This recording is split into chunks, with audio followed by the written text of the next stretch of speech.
এদেশের শহীদরা যে উদ্দেশ্যে জীবন বিসর্জন দিয়েছে আপনারা সবাই জানেন।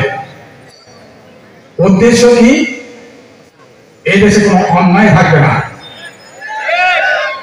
এদেশে কোনো জুলুম থাকবে না, এদেশে কোনো চুর থাকবে না, এদেশে কোনো ডাকাত থাকবে না, এদেশে কোনো ঘুষখোর থাকবে না, এদেশে কোনো বিনা ভোটে সংসদ হবে না, এদেশে কোনো বিনা ভোটে চেয়ারম্যান হবে না।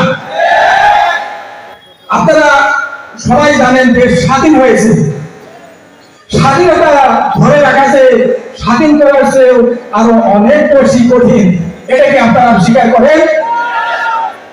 স্বাধীনতা অর্জন করার চেয়ে স্বাধীনতা ধরে রাখা অনেক বেশি কঠিন। আমি আপনাদের সকলের উদ্দেশ্যে বলতে চাই, আপনারা সব সময় সচেতন থাকতে হবে। ঘরে ফিরে গেলে চলবে না। যেখানে অন্যায় হবে, অন্যায়ের বিরুদ্ধে আপনাদের সবাইকে দাঁড়াতে হবে। বাংলাদেশ হবে সত্য ন্যায়ের বাংলাদেশ। বাংলাদেশের রাস্তায় টাকার বান্ডেল পড়ে থাকবে, কেউ ধরবে না। বাংলাদেশের অফিসে কোনো ঘুষ থাকবে না। ঘুষ ছাড়া যে বেতন পায়, বেতন নিয়ে খুব সুন্দর ফ্যামিলি চলে। ঘুষ ছাড়া ফ্যামিলি বলে মিষ্টি মধুর ফ্যামিলি, ইসলামী ফ্যামিলি, শান্তির ফ্যামিলি, যেন একটা জান্নাত। আমি আপনাদেরকে এতটুকু বলে আমার কথা শেষ করছি।